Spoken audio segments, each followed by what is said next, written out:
یہ کوشچن ایک پوچھنا تھا، ہاروت و ماروت کا واقعہ ہے جو وہ میں نے پڑھا ہے بعض کتابوں میں کہ وہ فرشتوں کے نام تھے اور وہ اپنی کسی کوتاہی کی وجہ سے ابھی تک بابل میں لٹکے ہوئے ہیں، تو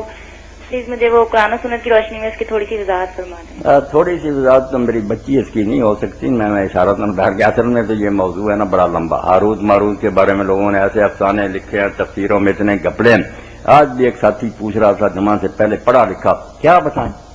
باقی یہ بات ٹھیک ہے کہ جیسے لوگ کہتے ہیں کہ وہ فرشتے نہیں تھے، کوئی بدماش آدمی تھے، لوگوں نے فرشتے بنایا تھا، کچھ کہتے ہیں نہیں نیک لوگ اتنے تھے کہ لوگوں نے پاکیزگی کی وجہ سے فرشتے، یہ سب جھوٹی باتیں، تھے وہ فرشتے،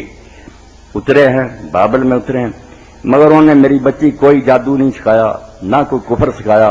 کفر پھیل گیا تھا، جادو پھیل گیا تھا، اس کو ختم کرنے کے لیے آئے تھے کہ لوگوں کو کہا جائے کہ اگر تم اپنا علاج معالجہ کرنا چاہتے ہو، اس کفر کو چھوڑو، بتوں کی نظروں نیازوں کو، ستاروں کو چھوڑو، آؤ اللہ کے کلام سے تمہیں کلمات سکھا دے۔ یہ تعویذ اور دام انہوں نے سکھائے، پاکیزہ علم لے کر آئے، اس سے چھڑانے کے لیے انہوں نے ایک کلمہ نہیں کفر کا کہا، مگر یہ بھی اندھا دھند نہیں سکھاتے تھے، انہیں پتا تھا ان کے معدے خراب ہیں، یہ خبیث پہلے ہی بیمار ہیں، اگر یہ بھی سیکھ کر غلط کاموں میں برتنے لگے اثر تو ایک ہی جیسا ہوتا۔ انہوں نے کہا بھائی جو ہم سے سیکھنا ہے اس کو سیکھ کر کفر نہ کرنا، گھر نہیں لوگوں کے خراب کرنے، اچھے مقصد میں استعمال کرنا۔ مگر اللہ نے یہودیوں کی شکایت کی ہے کہ جادو تو انہوں نے بابل سے لے لیا تھا، فرشتوں بیچاروں نے جتن کیا کہ یہ اس کو چھوڑ دیں،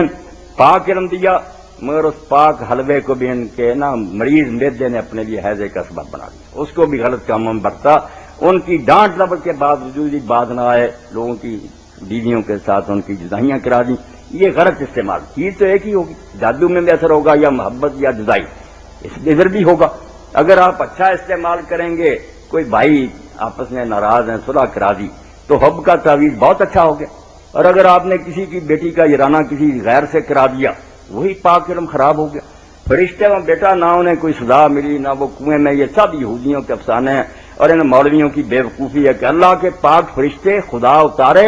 علم لے کر آئے، اور پہلے وہ علم کہتے ہیں کفر، یعنی اللہ نے خود کفر کا انتظام کیا۔ پہلے جادوگر تھوڑے تھے، فرشتے اتار کر کفر سکھایا، بالکل اندھے، وہ جادو نہیں لائے، علم خواصل کلمات لائے، پاکیزہ علم لائے، نوری، وہ کالا سمجھ لیں، یہ نوری کو بھی بگاڑ دیا لوگوں نے۔ یہ شکایت کی ہے کہ اتنی احتیاط سے سکھایا گیا، مگر کمبختوں نے جادو بھی نہ چھوڑا اور اس علم کو بھی غلط استعمال۔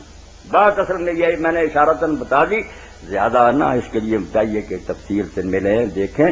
پھر سمجھ جائے۔ یہ بات بالکل دوسری سائڈ پر لے گیا کہ فرشتوں کے ذمہ میں سحر لگا دیا، جادو، اور کنویں میں لٹکا دیا الٹا، اور اب تک لٹکے ہوں، دھواں جاتا ان کے منہ سے نکلتا، بکواس کر کوئی چیز نہیں۔